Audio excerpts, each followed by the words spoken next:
Mammals are abundant throughout the world. However, as we consider biodiversity, we have to recognize that the sheer mass of the human population by far outweighs the mass of all wild mammals in the world. And livestock, which would include pigs, cows, and even chickens, though, far outweighs wild mammals.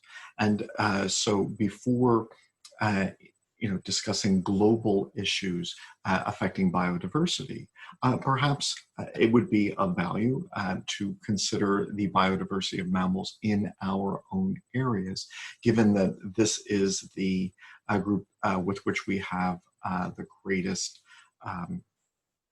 impact. So mammals are not as new in the geologic history as many people hold. They actually evolved just after the dinosaurs in the Triassic period, more than 200 million years ago. But for a long time, mammals really didn't amount to much, and it took the extinction of the dinosaurs 65 million years ago to allow mammals to diversify to all of the forms that we see today. So there were no carnivores, no rodents, no whales, no elephants, no deer, etc. during the age of dinosaurs. They have appeared in the past 65 million years.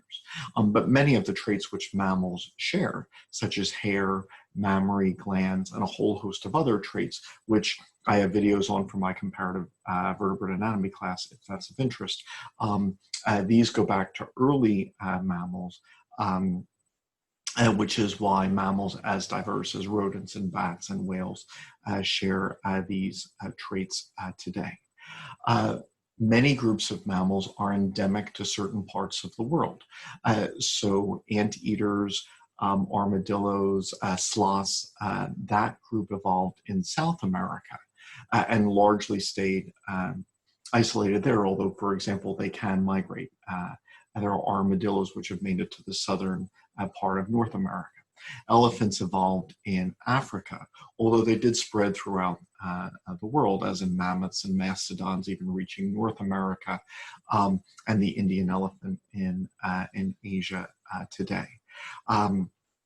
The groups of mammals which we have in our area, thus, is a subset. And so, therefore, as we consider the distribution of animals and conserving wild mammals, our area, as does each area on Earth, have a unique fauna. We do have a marsupial which lives in the Northeast United States, the opossum. Up until maybe 4 million years ago, the opossum didn't live in the Northeast United States because marsupials were restricted to the southern continents after the early Cenozoic era. But when North and South America joined 4 million years ago, there was this great migration of animals to and from, and so marsupials, including the opossum, reached North America. And so this is the only native marsupial. And so they are still primitive in a number of features. While they give live birth, their young are in a primitive state when they are born. They have far more teeth than the placental mammals, etc. Opossums in our area are nocturnal. They can eat a diversity of food sources, from animals to eggs and to some plant material. So they are omnivorous, and they are often known for feigning death and trying to look as if they were dead, and even perhaps defecating to try to prove distasteful for would-be predators. Their tail has scales of keratin on it and is prehensile to a degree. And so this is the only marsupial in North America and the only one in our area. Of the placental mammals, perhaps the most primitive group, the group that reminds us most of what early mammals look like, are insectivores like shrews and moles. There are a number of things that make them primitives, such as a smooth cerebrum part of the brain, the lack of a scrotum in males, the fact that and that they still possess a cloaca, which is a common opening for the urinary, reproductive, and digestive tracts. So there are a number of shrews in our area, and they are important for food chains. So, for example, hawks, owls, snakes, etc., in addition to foxes, would all depend on. It would all include shrews potentially in their diet. Bats are an important group of mammals, and upwards to maybe 20% of mammal species are bats. And so even though, when, I ask, a group of students to name mammals, very often that, what will be named are like cats, dogs, people, bears, giraffes, deer, etc. Half of all mammal species are rodents, and then another 20% are bats. So it is small mammals, often nocturnal, which are actually the majority, even though they may not be the first ones to come to mind. There are bats that live in other parts of the world, which can come out during the day and can hunt for fish and can pollinate flowers and can have wingspans of 4 feet. But then the more modern group of bats, they specialize on hunting insects at night. They emit high-pitched sounds through their nose, and then as it's reflected back off of flying insects, they can perceive it with their ears to such accuracy that they can then steer towards insects and catch them in flight, even if they can't see them. So, obviously, an amazing ability. A bat can easily eat its weight in mosquitoes in a single evening.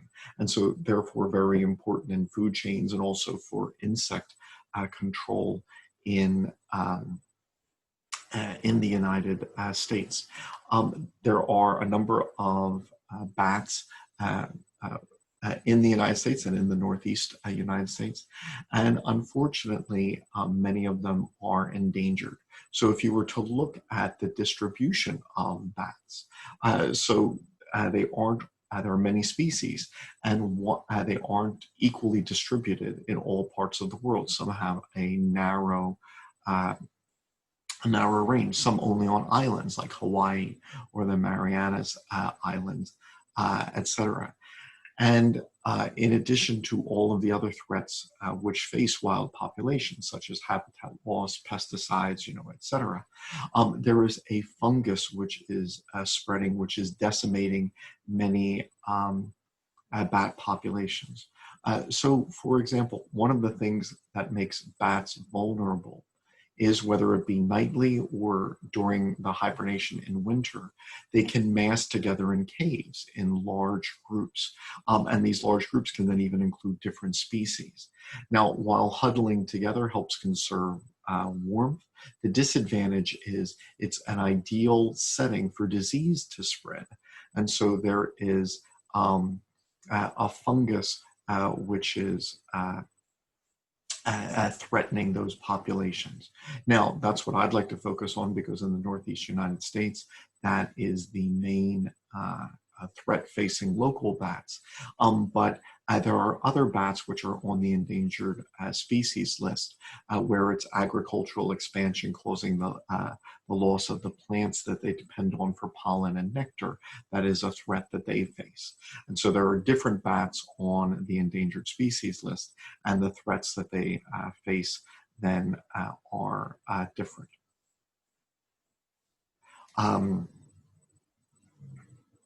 And obviously then those limited to islands would face then their own threats unique to those islands.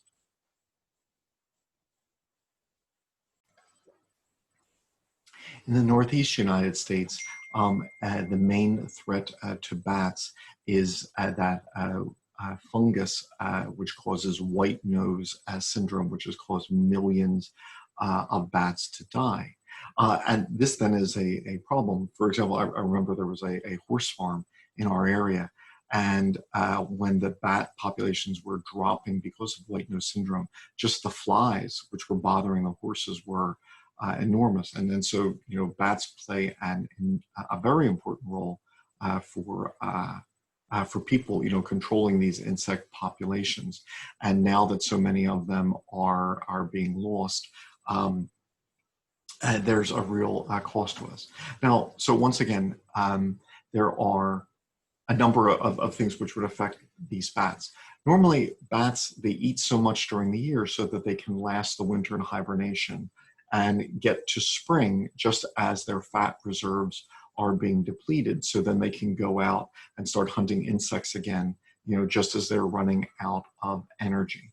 And because of that, they go into a state which they use very little energy during winter. If a person were to go in and to disturb them, that would be a problem then, because then that would wake them up, that would agitate them, and then they would start using more energy, and then they would deplete their energy reserves sooner. Now, not only can people do that, but also if this fungus then infects their skin, just like an athlete's foot would just itch and irritate, they would not be able to sleep in that state where they're using little energy throughout the winter.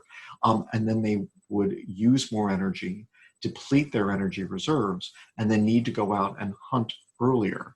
But then the problem is, if they're doing this in February or March, there are no insects to eat, and then they will die.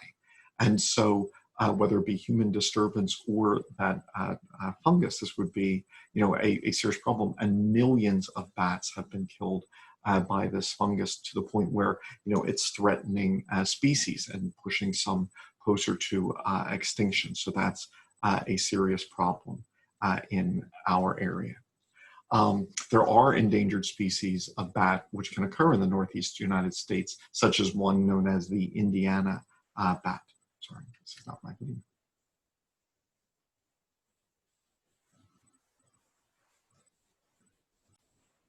In the groups of mammals, there is a group of mammals known as the artiodactyls, which have an even number of toes. So if you look at the footprint of a cow or a deer or a pig or a giraffe or a sheep or a goat, they have an even number of toes compared to horses or rhinos, which have an odd number of toes. So these are large herbivorous mammals, these artiodactyls. And there's one which occurs in our area, the white-tailed deer. Now, previously, there had been another species of deer in our area, the wapiti, but that was forced into extinction.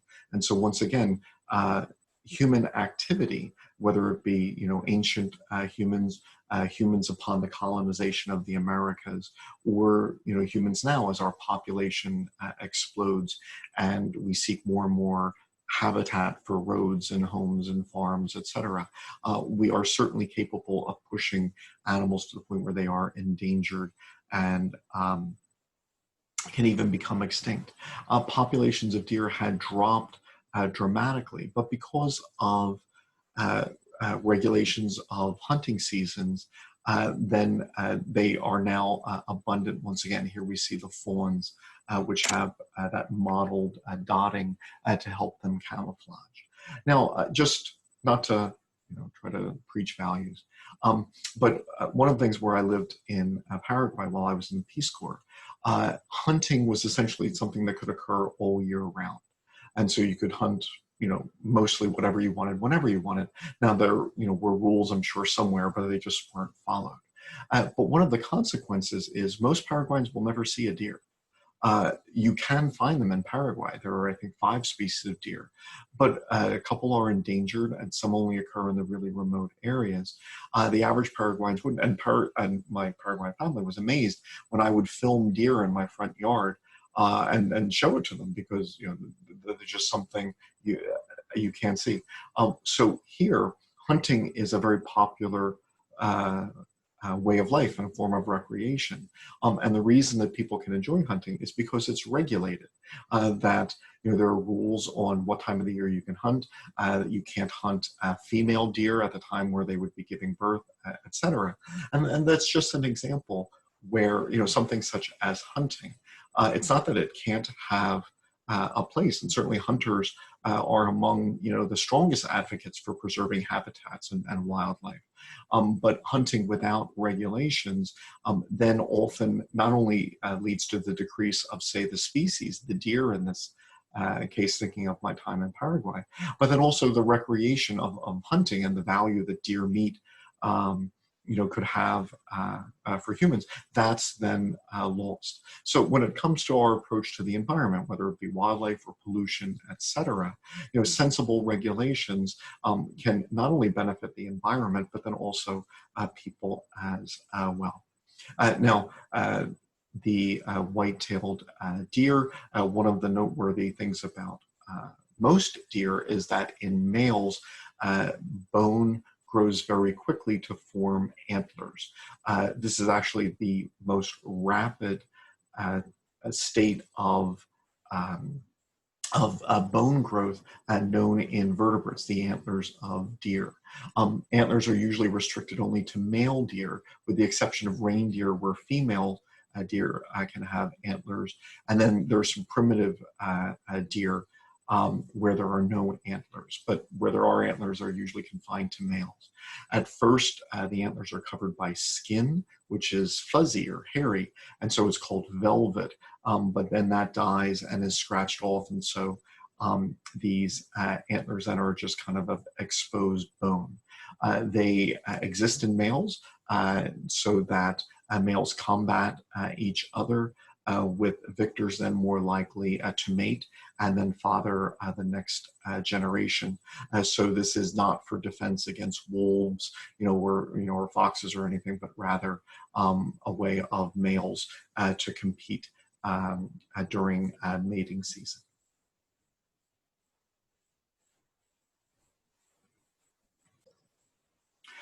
The most abundant mammals in the world, both in terms of numbers and numbers of species, are the rodents, and the same would be true in our area. While they can reach pig-sized, as in the capybara of South America, or even larger, such as this beaver, which lived in North America, we think when people first arrived here. Today, rodents are typically much smaller. What defines a rodent is these incisors, which then grow throughout life. And the reason for that is that rodents eat tough material, so seeds, wood, vegetative material. And if I were to try to eat such material, I would wear my teeth down to the gums, and then without teeth, then I would starve. But rodents have these incisors, which can continue to grow throughout their lives. If you've ever had a pet rodent, or you talk to park rangers, something which can sometimes happen is that a pet owner or a park ranger has to get a rodent and cut the teeth, because as they keep growing, they might actually be curving down and threatening to to penetrate the animal's neck and interfere with feeding. So these permanently growing incisors are the defining feature of rodents, allowing them to prey on tough vegetative material. Rodents include rabbits, as I'll get to, but rabbits are actually so distantly related to other rodents that there is, a biological debate as to whether they get put in the same biological order, or to whether they are put in separate related orders. So while many think of rabbits as rodents, once again, they are distantly related to all other rodents. So there are rodents which we can see during the day. So here's a woodchuck and a chipmunk next, but many are nocturnal. And so the sheer number of rodents and their contribution to food chains, et cetera, can be easily underestimated, because these small nocturnal animals, often living under the leaf litter, are just things that we're not aware of.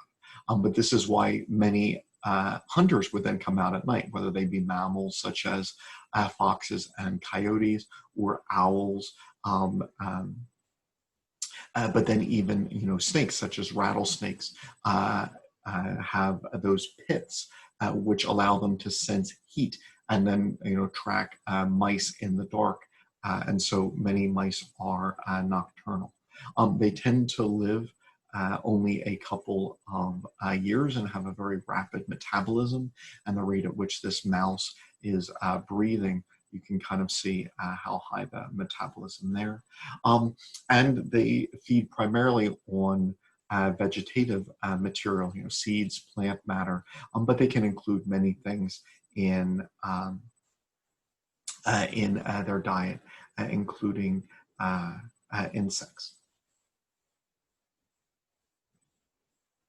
There are a variety of these small rodents.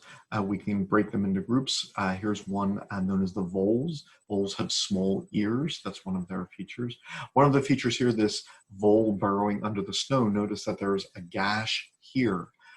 Now in this swamp habitat in winter, you can see owls come out at night, such as short-eared owls flying over the swamp. And then during the day, you can see harrier hawks, red-tailed hawks, rough-legged hawks. So there are certainly plenty of animals in this area, even during winter, which are hunting for rodents.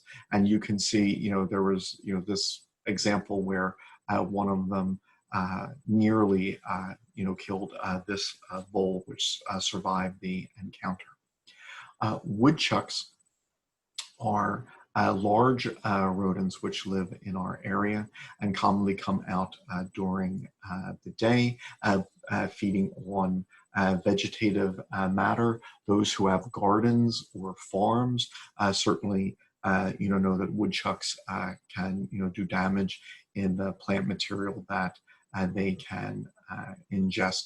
So the name woodchuck, groundhog, they are synonyms, meaning the same. Porcupines are rodents which can climb in trees and then use their gnawing teeth to gnaw through bark and reach the inner bark, which is transporting sugar. So, it's a way to get sugar in their diet. Porcupines were native to South America until at the point where the Americas fused. Muskrats are rodents which look a lot like beavers, but they are a little bit smaller and they lack the flat tail. So notice the long, thin tail on this muskrat. So they are primarily found in aquatic environments where they feed on aquatic vegetation, as you can see with this muskrat here, although they can feed on other things as well. And so muskrats, because they can swim underwater, as you see there, they can often get freshwater clams. And so you may find a pile of freshwater clams in one specific area. That could be where muskrats have gotten them and brought them there to eat. So they have a varied diet. Beavers are the largest rodents in North America and the largest rodents in our area. They are so large that they feed on the inner bark of trees and are capable of dragging branches and parts of trees to make their dams and their dens. Now, the purpose of a beaver dam is that, let's say that there's a body of water, maybe a stream going through it. Well, a beaver can swim to the shore and then feed on a tree there by gnawing on the inner bark. But the longer that beavers live there and start families, then the problem is that the beavers would then need to walk on land to get to more trees, which is where they would be more vulnerable to predation. And so if they build a dam, then that would flood the area and raise the water level. And now more trees would be close to the shore. And so this is a way of them having a better habitat for themselves with more food sources. So it's kind of interesting that just as humans can change the natural environment to better suit their needs, so too can beavers to a much more limited extent, obviously. Squirrels are really amazing, and perhaps we forget this just because they're so commonplace, perhaps we don't look at them closely. North America, when the Cenozoic era started, had primates. There were primitive primates that lived here when North America was warmer and wetter. But as it became cooler and drier, then the primitive primates were lost. But squirrels have largely taken over that role, right? So monkeys can leap from branch to branch and feed on very delicate branches. But if you ever watch squirrels, you see essentially they are doing what small monkeys are doing in South America, being able to support their weight on very small branches, being able to leap from one branch to another. There are different species of squirrel. This is a red squirrel uh, here. And so there's a lot of plant material. And if one can feed in trees, not only is that more food available to you, but then also obviously a good way to avoid predators and to have nests where your young can be protected from predators which are on the ground, which is why many predators then adapt for life in the trees. Obviously birds, but also there are some snakes which can climb. And then there are predators such as cats and even gray foxes, which can climb to a degree. And so there are different squirrels in our area, the most common gray squirrel, but then there are also red squirrels, which prefer pine forests, and then a flying squirrel, which has a membrane between its arms and legs, which allows it to glide. Chipmunks are small rodents which are active during the day and easily seen. And they have, quite a diverse diet. Not only will they eat plant material, but they can also feed on small animals and a lot of nests, such as, nests of turtle eggs. Many of them are preyed upon by chipmunks. So chipmunks can have varied elements in their diets. Finally, rabbits are classified with rodents, but as I had said, they are their own group and less closely related to rodents than any of the others. They have modified their hind legs for more of a hopping and leaping lifestyle. Their elongated ears helps them hear predators from a ways off. And so, certainly modified from the typical rodent, the rodent body plan. Of the groups of mammals, the last which can be found naturally in our area are the carnivores. So the order Carnivora includes cats, dogs, bears, mink, and then even things like sea lions, seals, walrus, and the like. The black bear is the largest carnivore in our area, although black bears are a bit more omnivorous in their diets. And so, blueberries and ants make a large portion of a black bear's diet, whereas other bears, such as polar bears and grizzly bears, do more hunting. Black bears hibernate during the winter, in dens, and then they're young, and you can see that there were cubs in one of the previous images. They can stay with the mother up through, say, the end of the summer, where then they start to forage on their own. Black bears can come out in the day, but are also typically nocturnal. Here you can see some young cubs there. So once again, this is the largest wild mammal in our area. There are a number of other carnivores which are smaller because there are lots of things to eat. And so, there are snakes and mice and fish and invertebrates. So raccoons are smaller carnivores. Once again, while they can be seen during the day, here's one here, they are typically nocturnal. So sleeping in the day, say, a tree that has a hole in it may serve as their den, and they come out at night to then seek out small animals to eat.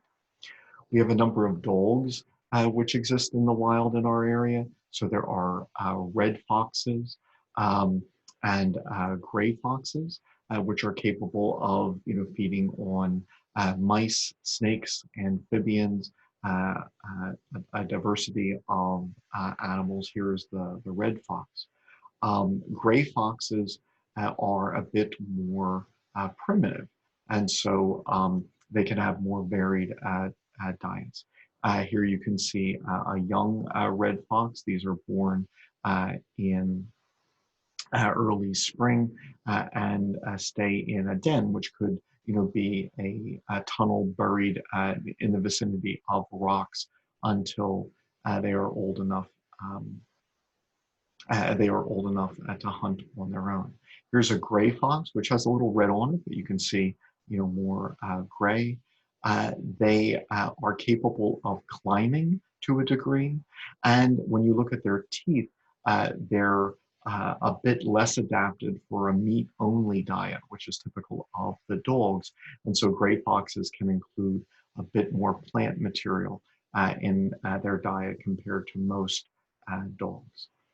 Coyotes have returned to this area, and these often hunt in groups. The coyotes in our area, they actually have a little bit of wolf in their ancestry, and so the coyotes which had previously existed in our area have been hunted. Let me just go to an image. So here's a coyote in Bear Mountain State Park, which highlights local fauna. So larger than foxes, they had been eliminated from this area, but they returned.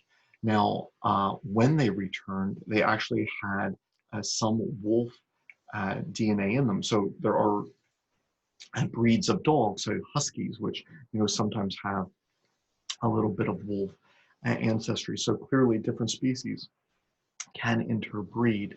And so, I've certainly seen coyotes in the wild, and one has to remember they're a little bit different from, coyotes elsewhere. And so, one should just be a little careful because, with a little bit of wolf ancestry, there's the possibility that, their behavior, their diet, etc. Which highlights local just a little bit different than what we are accustomed to with coyotes. So very often they come out at night and you can hear them howling. And so, hear footprints in the snow from a group of coyotes which had been out during the night. Also, primarily nocturnal carnivore is the skunk, whose large scent glands then offer it protection by discouraging predation, although this does not work on the great horned owl, which is its primary natural predator, which has a very limited sense of smell. Some of the carnivores in our area have adapted to eating fish. So otters are very adept at swimming and spending time underwater where they can feed on fish, and then freshwater mussels and other forms of aquatic life. So as we look at the adaptations for carnivores to feed on their prey, once again otters have clearly adapted to an aquatic lifestyle, and to a lesser degree so have their cousins mink. And so in addition to the dog family of carnivores, Canidae, or the cat family of carnivores, Felidae, or the bears, Ursidae, there are other families such as Mustelidae, which includes otters and then mink. So here's a mink along the Delaware River, looking very much like an otter, but just having a smaller body plan. Notice, they're in general very elongated bodies there. So not as adapted to aquatic environments as otters, but close. And so here they are looking for small animals near water. Weasels would also be in this family, and there are weasels in our area as well. And then there are other carnivores which I've never seen in the wild, and probably if I did, I'd be unlikely to get video because it would probably be fleeting. But bobcats are wild cats in our area, and there have been occasional sightings even of puma, of mountain lions. And so as we concern ourselves with biodiversity and extinction, certainly there's concern about rhinos, in various parts of the world, or elephants, or, you can focus on this species here. But the species which we have the greatest likelihood of impacting are those which live locally. And so this video was just meant to introduce my students and anyone else who might be interested to the biodiversity of mammals which are found in the Northeast United States, because our preservation of forests, our protection of habitats, etc., it's these animals which they affect. And some actually are declining in numbers as their habitat shrinks, and there are bats which are in danger of extinction. And others are certainly protected by law when it comes to hunting and hunting seasons. And so this was meant as an introduction to that diversity.